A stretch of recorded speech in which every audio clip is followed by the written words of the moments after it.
G'day and welcome to another episode of Perth Property Insider. I'm your host, Jared Mann, and today I'm really excited to be deep diving into the inside story of Jordan de Jong. And he's the owner of Gameplans, which is one of the most revolutionary and brilliant pieces of software that is an online portal and enables investors to plan out their portfolio and model it all out. And it's what we're using to create our strategic portfolio plans.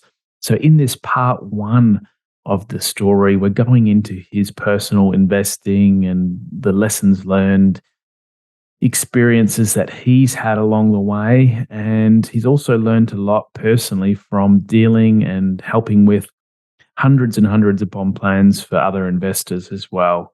So, this part one is going to be excellent. Make sure you tune in for part two as well, when we're going to be going into the actual game plan software, everything that's involved in a good plan, why people make mistakes when they're planning, what's actually involved in creating a strategic plan, and all the benefits to it. So let's go inside. Welcome to Perth Property Insider, where you will learn how to grow your wealth and improve your life using Perth Property. Our show is brought to you by Investors Edge Real Estate, the highly rated and award-winning property management specialists servicing the whole of Perth. Now, here is your host, Jared Mann. Hey, Jordan, thanks for joining us today. Looking forward to hearing your story and getting stuck into things. Hey, Jared. Thanks for having me on, mate. I'm super pumped to be here and always love a bit of a yarn about property, and everyone loves talking about themselves. So it should be a bit of a fun one. Yeah, well, I was following you for quite a while before we started working together. And, I enjoy your insightful posts that you put out and share the occasional one. And, just seem to have your head screwed on when it comes to investing, which I guess is rare to. You're still pretty relatively young as well. How old are you anyway? 30. Yeah, see, relatively young. Turned the big 30 this year, so. Yeah, well, I just hit the big 40 as well a month ago, so we're both hitting milestones and, Lovely. Did it make you reflect on a bit on, where you're at in life and your journey? Oh, yeah, definitely. I think we'll get into a lot of it today, but my perspective has completely changed. We'll just talk about this off air, but especially since I've had our daughter, who's now 2.5. So big change at about 28. And then I think hitting 30 and just like, because my old man's always been 30 years ahead of me. So when I was 10, he was 40. When I was 20, I was 50. And we celebrated his 60th. And like when you crack the 60, you start to get over that edge of like, you're not as nimble and strong, and things really start to deteriorate. So like all hats off to him. He's a weapon. He still gets out. He shoveled like 3 ton of gravel over the weekend or something he was telling me about. So he's still getting out there, but just really starting to see him change and deteriorate, and me go, oh, like, I'm 30. In another 30 years, I'll be that. Like, how short is life? So I think a lot's changed over that time horizon. Well, let's dig into some of it, shall we? Tell us a bit about your background and what you've ended up finding your way into doing for a living. Yeah, cool. So I've been fortunate enough to live in 3 different states in Australia, which has been really, really cool. I grew up in Sydney, and I was there till I was about 22, I think. Went to school there, obviously, and then studied a Bachelor of Housing at the University of Western Sydney. Which is it's like a construction management degree, but it's more focused on residential property and like a little bit more data and economics overview. So I always coming out of school, I wanted to get into construction because it was like a high paying job as soon as you'd finished, but never. And I do enjoy being on a working site, but it just wasn't the lifestyle that I wanted. Like I was always a bit of an office kid. So through that, ended up getting a job with quite a large residential construction company. Was there for about 10 years, and then sort of progressed all the way from like an estimator to sort of being on site and estimating. Then I got like really stuck into like the back end of our systems and understanding the data within our systems and how we could, be efficient or become more efficient with analyzing that data. And then there was this like big wave of like data science. It's not like the recent wave, but it was kind of like the tech wave, and it probably happened 4 or 5 years ago. So really started to get into like machine learning and data and all that sort of stuff. Moved to Melbourne, started to do like a developer job. and I was getting minimum wage, like 60 grand a year or something like that. I don't even know if that's minimum wage, but I was getting a lower income. And old company called me back and said, look, there's obviously a space for you here doing the stuff that you were doing. So I was pretty fortunate to work in a big company with a lot of data, like essentially having free reign to work on what I wanted to work on in the machine learning space. So taught myself a lot of skills doing that, and started to understand a lot of the greater economy and how that affected everything by doing that as well. So I don't know if I mentioned, but I moved to Melbourne in between that time, traveled Europe and America pretty heavily, got married, and started to build my portfolio. And then maybe 3 years ago, I stepped out of the corporate ladder, and just always knew that I wanted to be in property, but always wanted to start my own business. And because I had that development skill and knew sort of what I wanted to pursue and my sort of niche in the area, stepped out and started the business Gameplans, which is an online portal. And just been working hard at that for the last sort of 2 to 3 years. And that's been fortunate enough for us to be able to work remotely. And we've recently moved to the Gold Coast. So 3 states and a bit of a journey so far, but been super exciting up until today. So yeah, you've got a real wide perspective there from the studying in the uni world and getting your degree, and then corporate world, and I guess that insight you've gained from construction no doubt feeds back around into your property side, and just some of the ways you would have thought about managing projects and those sorts of things gives you a lot of perspective. I find from my engineering days of doing that sort of thing, it just helps you think a certain way. Is that the case for you as well? And yeah, definitely. I think it gives me a much bigger concept of what a dwelling actually is. Like when you go to an open home or when you see a property online, you don't just see the pretty pictures and the nice paint on the wall. You can, articulate what might be behind the plaster and how it's all pulled together and what year it was built in and what they might have used. I definitely, even though I still always get a building and pest inspector, you can definitely have those skill sets to easily identify any major issues that are visible, at least for the most part, and help you make decisions that way. And how did you originally get the idea for investing in property? What was that light bulb bulb moment like for you? It's a good journey. So my old man is a real estate agent and still I think came on when I was 10, and now he just manages. So he manages like 5 offices or 6 offices or something over in New Zealand. And so 2 things came out of that. The first thing is he always had books on the shelf that were related to property investing. So like the old Margaret Lomas's, not that old Margaret Margaret is old. It's like the older books. Steve McKnight's, Rich Dad, Poor Dad, all that sort of stuff was on the bookshelf. And I was just fortunate enough as a 15-year-old kid to be able to go and pick them up on a summer holiday where I had nothing to do and read them, which was really beneficial. But the second thing is he used to work in, for the listeners who might know, there's an area in New South Wales called Bella Vista Waters. And there's like really high net wealth individuals, but also properties that sell in the area. So let's call it 10 years ago, there was property selling for like $3 or $4 million. So should look up how much they're worth today. But he made friends with all of his clients that he used to sell properties to. And I was fortunate enough to tack along as the young tucker for dinners and start like going to their houses and being a part of that negotiation. And I think the biggest thing that I learned from, number one, reading the books, but number 2 is like all of these people made money in business. And then they placed that money into real estate and kept generating wealth that way. So for me, I always knew fundamentally I need to have a business and I need to be in property. And I guess that concept has probably changed a lot, like being in the corporate ladder and now having my own business, and probably something we can get into in a second. But that's where it kind of all sparked for me. Awesome. So how have you kind of used those past experiences to formulate a bit of an approach or strategy for property investing? How have you started on that journey, and how's it kind of developed a bit over time? Because it's really confusing, isn't it, when you're starting out, because there's just so many different ways to do things. You almost have to get a wide perspective and then start to work out, what's for you, How have you gone through that? I think you've nailed it. And I think, as I was just alluding to, there's so many ways to think about it. And the way I used to think about it on the corporate ladder is it's a way to exit the rat race, right? You build this portfolio with a passive income stream, and eventually at some point in time that passive income would replace your current income and you could go sip pina coladas on the beach. And I think, anyone who's sort of stuck or feels stuck in a job that they might not like typically wants that, right? You want a way out, a way that you don't have to work for money. And so, you build philosophies around that, around I need to get into property, I need 5 properties, I need this type, so on I and need so cash forth. flow. Like, what's the point otherwise? I need to Exactly. replace my income.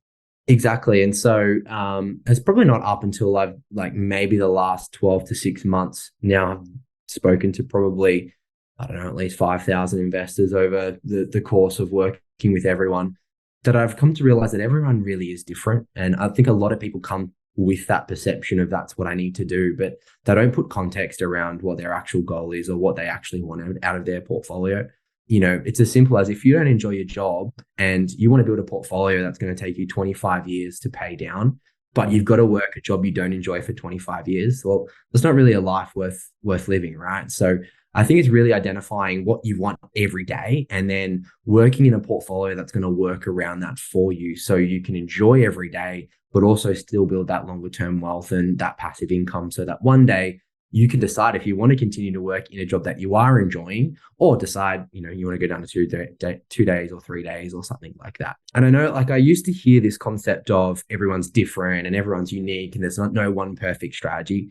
And I always thought it was a bit of a cop out. Yeah. You're listening. You're just like, tell me what I should do. And there's probably people listening right now thinking that too.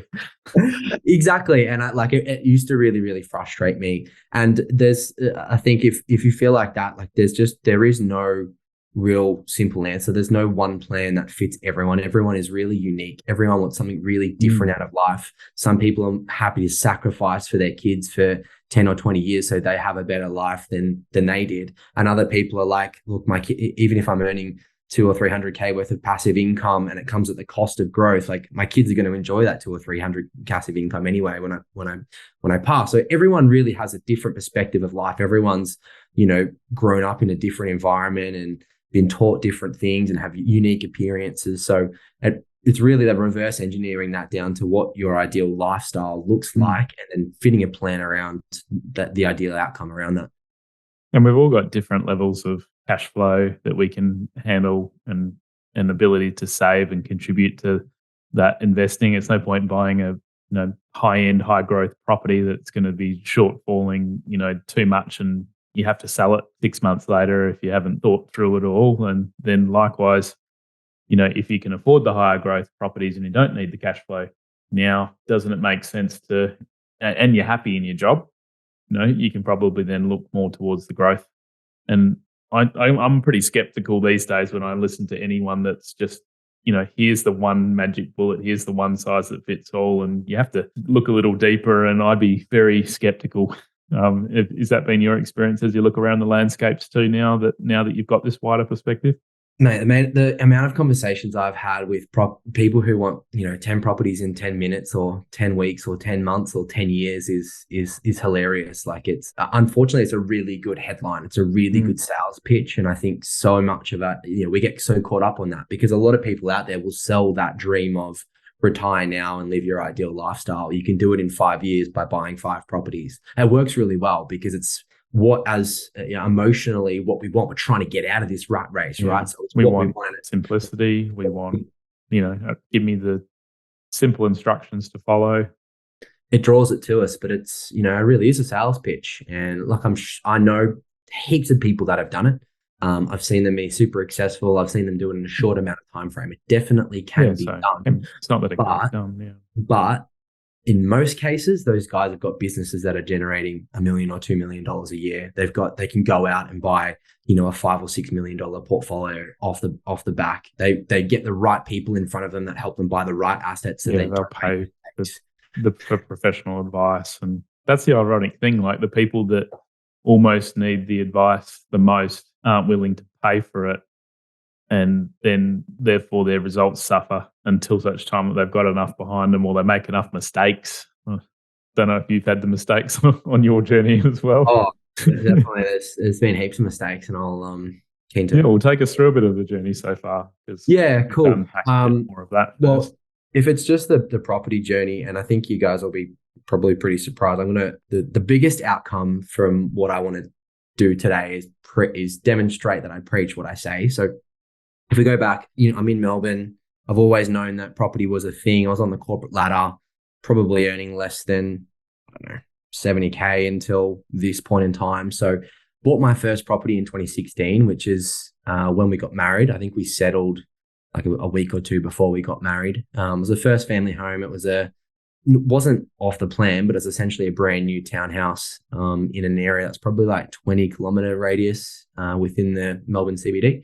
So, fundamentals does tick a few boxes, but again, it was new and a townhouse, only a 2-bed, tiny little thing. They build them like shoe boxes. So that was our first house, and we lived in there for about 4 years. Purchased it for $415. And as I mentioned, we got married and traveled a fair bit, and just forgot about the whole property thing. Like I was happy that we got into a house, and we were on our way, sort of thing. And then wasn't to the Christmas of, I think, 2018 maybe. So 2 years later, I started to read Steve McKnight's book again, and it reignited that fire.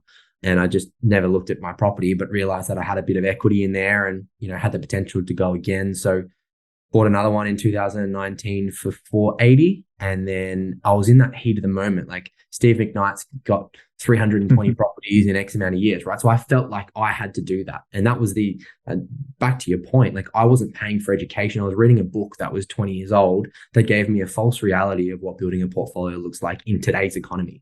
So I went out again and rushed and bought another property for $473K. And so up until this point, all of the properties that I had purchased were like either units, like they weren't apartments or, really, really bad assets, but they weren't potentially the best assets that I could be in.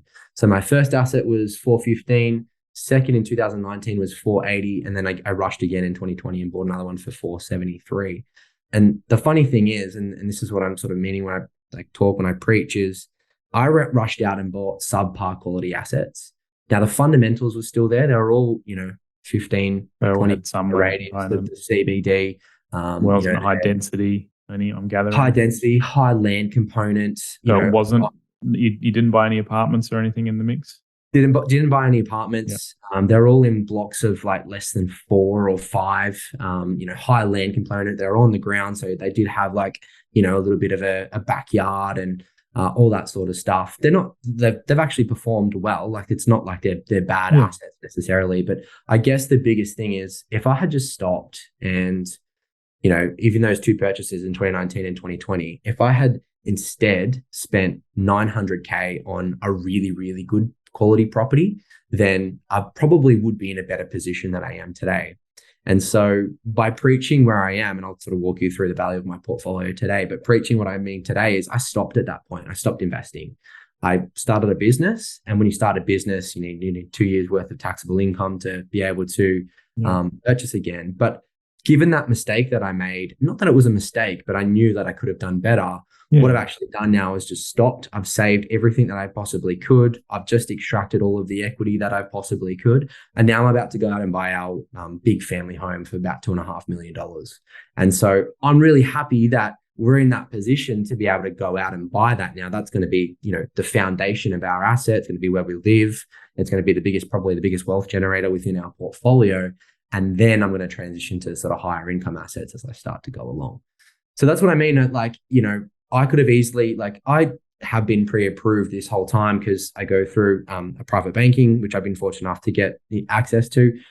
So I could have potentially bought along that journey, but I just decided to stop, sit back and go, hold on a minute. Instead of buying a $1 million house and then a $1.5 million house, or let's get into a really, really, really good asset that's going to outperform for me over 30 years, then making this rush decision to, potentially cap myself out on subpar assets. Yeah, love it. Makes sense. We get the question a lot on our Perth Property Investment Facebook group. Do I buy what I can afford now, or do I wait a while to buy something with greater quality? And I'm always leaning on the quality side of the fence, because I've done the vanity numbers of wanting to tell people I own 5 properties quickly and, at your barbecues. And it's such a trap that we get caught into. And because I've worked. How good's the adrenaline as well? Oh, And I work with all of these people that have got gigantic, number of properties. And it's just like, you feel embarrassed saying, oh, I've only got 4 properties in the portfolio. But, if you got to compare what the portfolio is worth and what income it's generating and how the growth is performance, that's a true indicator of how a portfolio performs, not like a specific number. I think you're spot on. So take us through how things look now, because you've taken action, you've actually had learnings. Like, you shouldn't kick yourself too much. And, we've been through a pretty good time in the markets. And, how have you gone on the other side of it? Everything's pretty decent, all things considered. So first one in 2016, I bought for 415 and just got it revalued for 720. So nearly doubled in value, but hasn't done too badly. The 2019 we bought for 480, and I think I just got revalued for 810. That one's actually done a lot better. Obviously, we're going through a big period of growth as well. Relatively short period as well, yeah. And then the 2021 was 473, and I think I got revalued at 670. So all up, things have done pretty well. They haven't done badly, but I could have got into better assets. People that I know that have bought property at the start of COVID for 1.5 million now sitting on 2.2. So it's all relative. Yeah. And then with buying the PPOR at about 2.5 mil, it'll bring the total portfolio value to about 4.7 mil. And that'll essentially be it, I think, other than some potentially higher income generating assets. And I'm never a big fan of selling property, but if an opportunity comes where I can sell some of those earlier assets at a decent price in a decent market, I may decide to potentially sell them and maybe even just sit on the big PPOR and maybe 1 or 2 higher cash flow generating assets. And the other thing is, like, it's great that you have a plan now. And the cool thing is that at least when you're working your plan, you can keep updating it, and it can be a dynamic thing as well. So people think, a plan is fixed and it stays in place forever, or people don't have any plan and just make it up as they go. I like the middle ground of, you have a plan, but when you get into your higher PPOR, you're going to enjoy that lifestyle. It's going to change your whole perspective on things too. And I've been through a similar journey to this, and now 2 years, 3 years later, after living in there, it's grown substantially as well. A really quality, asset, quality property. And we're looking up and thinking, oh, well, maybe we will do another upgrade in the next three years and keep the original PPOR as a real quality investment property to round out the portfolio.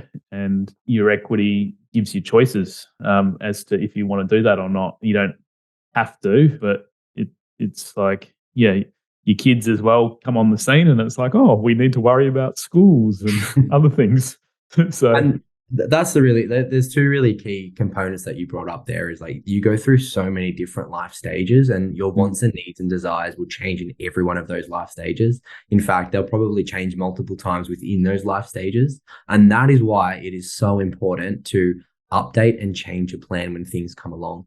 Not only do that, but try and think about, one day I might have kids, one day they might be going to school, and one day I might need to be in a location that close to that school. Because, as I said before, that I hate selling property because the transaction costs are so high, right? It costs 6% to buy when you got stamp, building and pest, conveyancing, and 3% to sell, with is, your agent sales fees and conveyancing on the way out. So gains tax. You never want to go and buy a property and then have to sell if you don't have to. And so if you can think about these bigger picture things that might occur sometime down the line, at least you've factored that in so that, you're not double handling on stamp duties and stuff like that.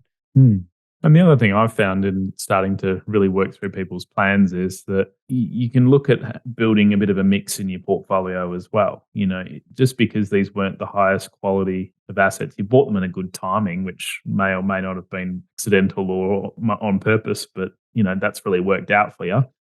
And even if they're not as growth focused, the cash flow, if it's more cash flow focused, then, that's going to balance things out and give you cash flow sooner than you might have otherwise had on a different type of asset. So how do you kind of see the types of properties fitting together, I guess, and give us some insight as to how you're thinking about the portfolio? Because I really want to start tapping into your head as to planning and creating a portfolio, because that's where I think you've got the most experience.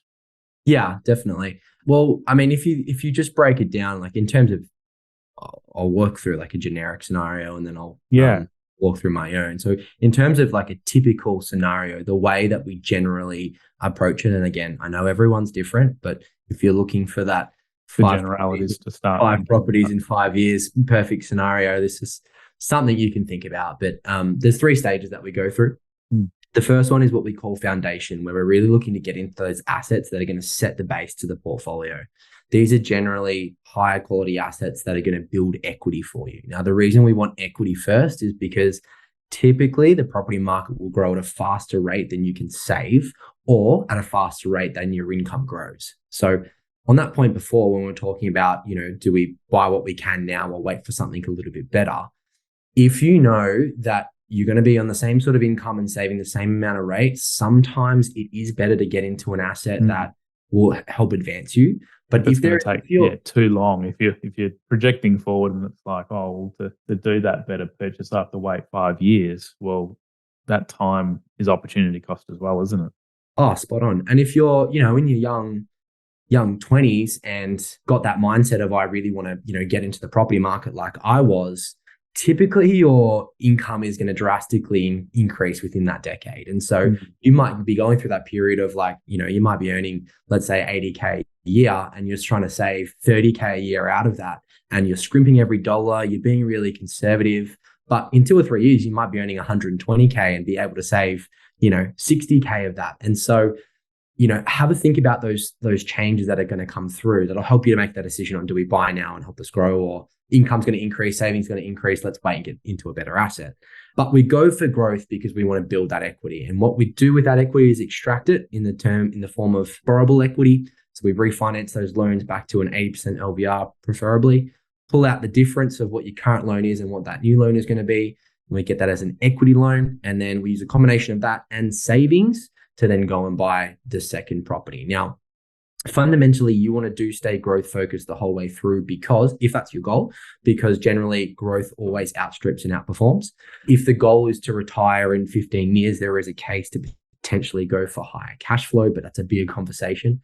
So still growth focused on the second, third, and fourth property, but it does come at that cost of understanding where your overall cash flow is going to be. If you're hindering and hemorrhaging and you've got, 20 or 30K a year coming out going towards the portfolio, if you can support that from your income and it's going to be solid and comfortable and you're happy to have that opportunity cost of there's more money job and you want to stay in it, yeah.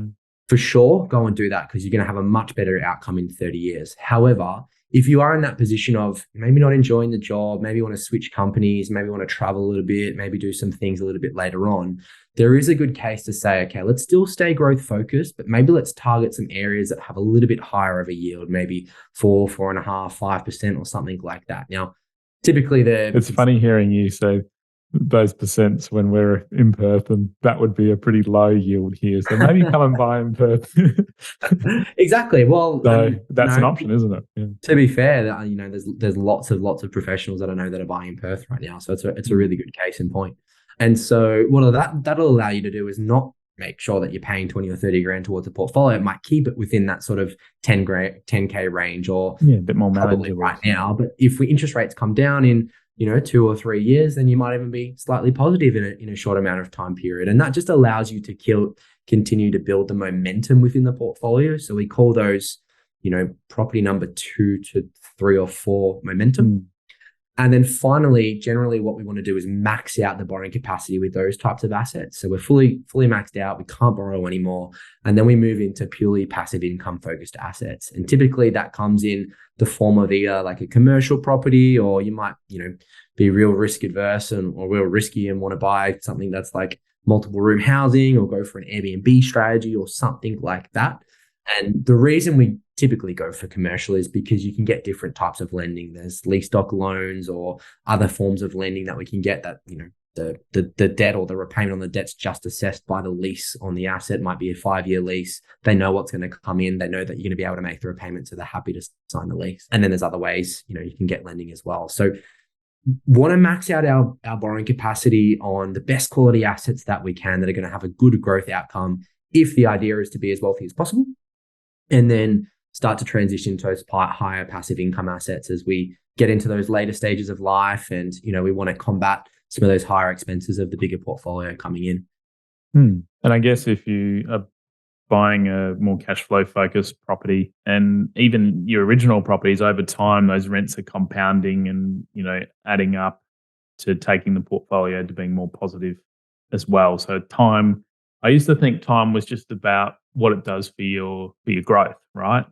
And your asset base. But having now modeled a lot of these things out, I'm like, oh, well, we actually, if cash flow is important to us and we want to bring that time horizon forward, we also need to give the properties enough time to grow and compound in their rents.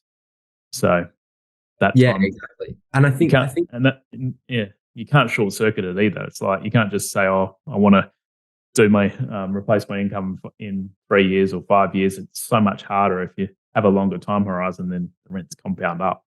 Yeah. And look, I mean, you're probably like me, and I guess probably some of the listeners are like me. Like, well, when you get that property bug, you get super addicted, right? And you want to listen to everyone, and you want to read every book, and you want to listen to the professionals, the people that have been doing it for years. And I love them all in the space. They're all fantastic. I think they've all got unique opinions and really correct insights. But they also invested or started investing in a time that was very different to where we are now. And so, when we, again, talk about that 10 properties in 10-year strategy, even if we shot it down to 5 properties in 15 years, the way a lot of people still think about it is, okay, well, let's get into just growth-focused assets.